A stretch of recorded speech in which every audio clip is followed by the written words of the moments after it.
What's up, Walpole High School? Welcome back to Monday morning. Well, I guess it's actually Friday afternoon for you guys. Yeah, we are coming to you early this week as April vacation is right around the corner, and let's face it, we will all be asleep next Monday. We have a lot in store for you today, so without further ado, I'm Jared Spack. And I'm Tommy Capozzi. Let's get right into it. Seniors, graduation is coming up, which means the Searchlight is going to put in their senior ads. Do you want to celebrate by putting your picture in the paper with a message from your family and friends? If you do, make sure to let them know that the senior ad slots are now on sale. This is a great opportunity for the Searchlight to show off our seniors, and for your family and friends to show how proud they are of you. The Searchlight is selling these ads in 5 styles with different sizing and word counts, ranging from $25 to $150. All proceeds from these donations go to the Walpole HS Journalism Program. Information on how to submit senior ads can be found in an email sent out to students by Principal Imbush, consisting of a link to an info packet in Google Form. Submissions are due by Friday, May 12th, so make sure to get working on them. The UNICEF Club just wrapped up its spring fundraiser. Walpole High School holds different fundraisers throughout the year to help organizations and clubs. After a successful trunk or treat in the fall, they held this event called Egg My Yard. The students in UNICEF acted as bunnies and went out after 8 p.m. on Friday and Saturday night and hid eggs in people's yards. Families got to choose if they wanted 25, 50, or 75 eggs hidden in their yard based on the price they were willing to pay. The club had about 60 slots available for families, and we're hoping to add more if needed. All eggs were pre-packaged and delivered by the students. It was a great way to help the families who did not have time to hide eggs themselves. Residents of Walpole were able to wake up Easter morning to eggs filled with chocolate and other candies thanks to the UNICEF Club, and they were able to put smiles on many kids' faces. On March 31st and April 1st, Dance Co. presented their annual production, this year titled Dream State.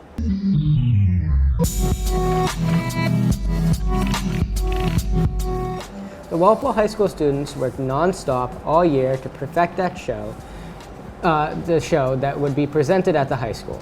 Friends, family, and students filled the auditorium, eager to see the contemporary dance. Dance Co. is a club at Walpole High School, which is headed by Alyssa Tempesta, a former Dance Co. performer. If you are interested in getting involved, you can reach out to Dance Co. through the school website. A really important email went out to seniors recently, known as the Senior Packet. It contains valuable dates and info for the busy last few weeks of their high school careers. Senior Graham Kurtachwell has more. Thank you. Attention seniors. A couple weeks ago, on Thursday, April 6th, Mr. Imbush sent out the ever-important Senior Packet that explains all the events and activities you have to look forward to over the next couple months. Senior exit interviews will begin with guidance on May 8th, so make sure you're prepared to recap your experience at Walpole High School. Next, we have the Film Festival taking place on May 11th and 18th, where we'll get to see the short films that Mr. Allen's classes have been working on all year. And on the 19th, just one day after the red carpet, the annual Pops concert will occur. On the 23rd of May, all seniors will get to return to their elementary schools on their last day of school to look back on where it all began, prepare for the emotions to all start flowing. Listen up. On Friday, May 26th, prom will be happening at 6 o'clock to 10 o'clock at the Putnam Club at Gillette Stadium. Tickets are on sale now. Also, on May 31st, the senior dinner will be held at 6 p.m. in the cafeteria. Finally, on Thursday, June 1st and Friday, June 2nd, the seniors will hold mandatory graduation rehearsals before they will finally graduate for good on Sunday, June 4th.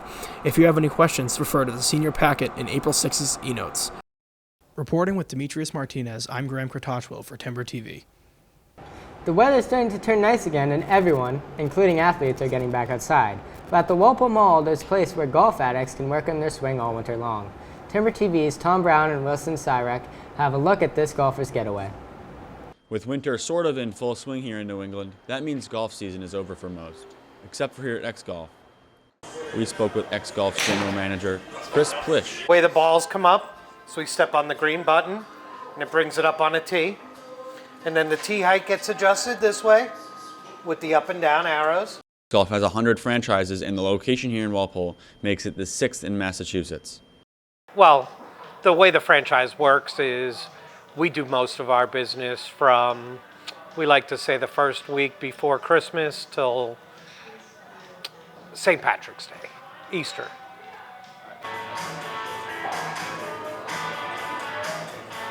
Basically, our demographic are the golfers that can't swing in the wintertime because we live in the Northeast. So this is their chance to warm up and play.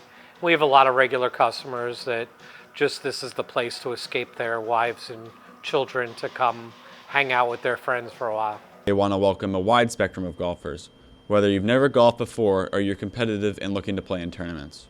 We have leagues every Monday, Tuesday, and Wednesday night, and we do 2 versus 2 stroke play. Next year we're going to do where we have a changing format, where we'll do alternate shot one week, we'll do a scramble the next week, a best ball the week after. And then we also have X Golf does tournaments that are national. Reporting with Wilson Cyrek, I'm Tommy Brown. One of the most popular things we do here at Timber TV is our ambush news segments. We get out into the school and ask ridiculous questions to unsuspecting students and teachers. Since we were already into late April, we thought it would be fun to share one of our latest bizarre questions.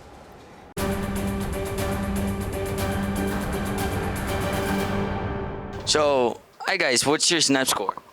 235,000. Wow, how about you? What's your snap score? 1 mil. My snap score is 267,000. My snap score is 204,447. Hey, we're here with Mr. Butters. Mr. Butters, what's your snap score? Oh, I have a lot of them. I would say it's probably like 100 maybe. Wow, that's a lot. 1.4 mil. Wow. Morning, everybody. Here we are with Ms. Gainty. Ms. Gainty. He forgets Gainty, my- what's your snap score? What? First of all, I had you freshman year, right? I know that was a long time ago. I didn't forget about Okay, it. Just okay, true. okay, Yeah, you're no, true. Okay, go ahead. no. What's your snap score? So I don't own Snapchat. Or I'm not on it, however you would phrase that. So it would be a remarkable. So you're not part of the new generation. No, I'm old. Mm-hmm. Oh, you look good in shape. Thank you. Tom and I headed out into the hallways this past week to ask a question of our own. This debate has raged for years and has divided America into 2 groups. We don't see any way that there will be a compromise. Neither side seems to meet in the middle. So where do you fall in this culture of war? Does pineapple belong on pizza?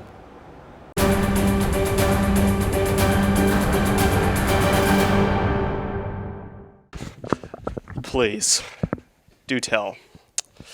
Do you like pineapple on pizza? Hey guys, welcome back to the show. Here's my friend. What's your name again? Luke. Luke. Luke here.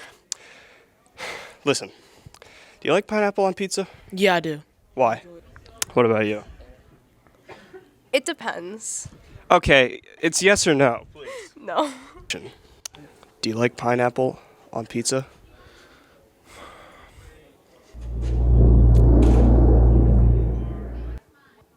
I guess not. We'll see you later. We got ourselves some men here. Who? I don't. Can we redo this? You like pineapple on pizza? No. Okay. And what about you, man? No, it doesn't belong there. Okay. You get the point.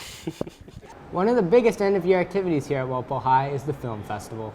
Wilson and Tom are here with Mr. Connolly to talk about the upcoming Film Fest and the Red Carpet Night. Guys, take it away.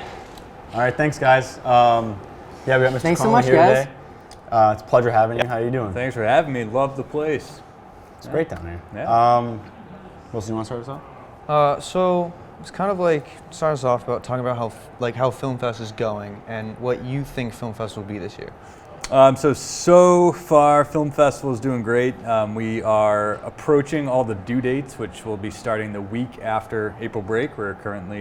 It's the Friday before April break, so we're starting, once we get back, all those movies are due. So we're in like kind of the twilight of our movies right now.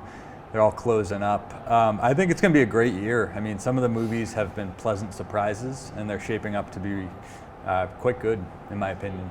Yeah, I can't believe that we're already here. I swear it was just December and we barely had our cruise, and now we got like 2 weeks. Yeah, I mean, especially for seniors too. It's like this time of the year really flies by for you all, and especially for film, it's just you wish, coming on those due dates like that, coming upon those due dates, you're gonna wish you had a few days left, and that's always the problem. Question for some of the people in the audience that aren't so familiar. What are this year's film festival dates? Yeah, so for those who are looking to come to the film festival, we have 2 dates. The first is May 11th. On May 11th, we will have every movie premiere. That's a Thursday. That's going to start at 7 o'clock. So every movie will premiere on May 11th. And then on 1 week later, May 18th, will be our red carpet event. And so we have the big red carpet beforehand where, the TV production class, journalism class, they'll be the paparazzi, they'll ask questions about, each film individually. And then we'll watch the films along with the award ceremony throughout the night. So that's the 18th, May 18th. Yeah, for that day, all right, this year we got a lot of good films. Mm-hmm. Is there a single one you're excited for, or anything particular you're excited for? Is there any that I'm particularly excited for? I'm actually really pleased by, honestly, all of them. I think every crew exceeded the expectations that I had for them, which I didn't think lowly of them. I think that's just trying to show, a lot of people were upset about the short movies, but I think that we're producing much better short movies now, and I think that is what we're seeing this year compared to the last few years. It's kind of been getting used to the shorter form, but this year we're making better quality short films. So I'm excited to see what the audience and what the Academy thinks of that. Yeah. I know you talked about it a little bit, but in your opinion, do you like the shorter films better, or do you think we should go back to the big, longer films? I think, honestly, my ideal film is probably in the happy medium of a 10 to 15 minute. Yeah. That is my ideal film. I mean, people love the long, 30-minute ones. I don't think, and this is not a knock against anyone, but I don't think kids, maybe there's 2 crews that would have put in the time necessary to make a 30-minute film. Yeah. I mean, if anyone has Mr. Conlon that's watching this, ask him. He was only 5 years ago.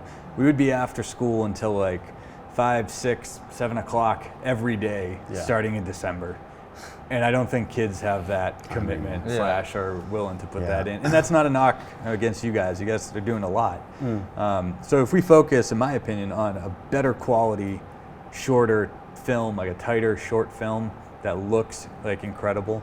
You guys have seen the films you're working on. They look great, right? It's fun. So it's, I'd rather see that than struggling to get to a longer movie. Crappy 30-minute movie. That's painful to get through. Yeah. Yeah. Anything else? Oh yeah, people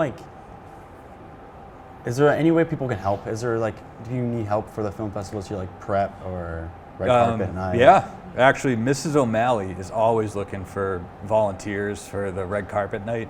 Parents or students. Students, you'd get free tickets if you're volunteering for it. But Mrs. O'Malley always looking for day of help, that event kind of management, event planning stuff.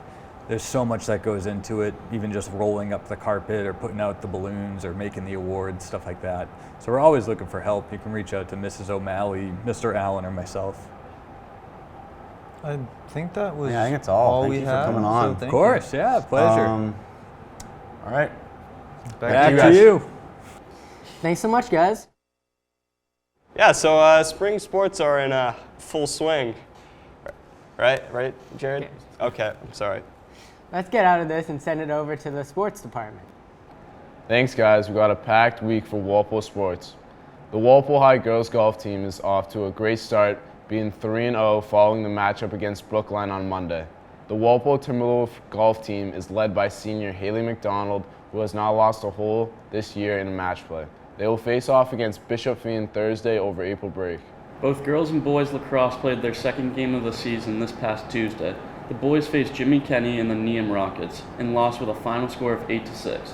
The girls faced Needham as well in their home opener on Tuesday, winning with a final score of 16-5. Both teams had one day of practice and they are back on Thursday. Both faced in Braintree at 4 o'clock. The boys had a blowout win, finishing with a final score of 12-1, making them 1-2 on the year. The girls made it look easy with a final score of 19-5, putting them 3-0 on the year. Now the teams prepared to play the games over break. Boys face Bishop Fien Monday at 3:30, and the girls play Foxborough Tuesday at 11 a.m. and then KP Thursday also at 11 a.m. Monday Morning Sports is starting a new segment where we go into depth about a star athlete here at Walpole High.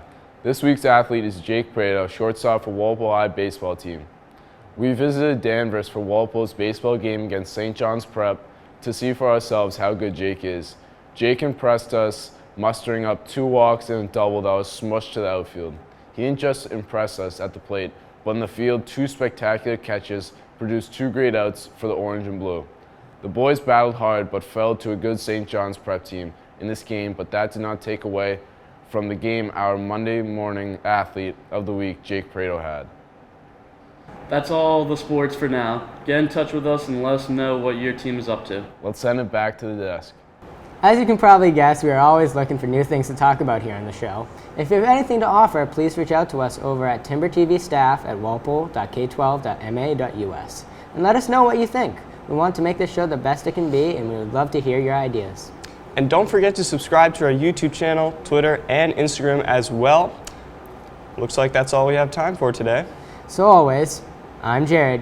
And I'm Tommy Capozzi. We'll see you next time.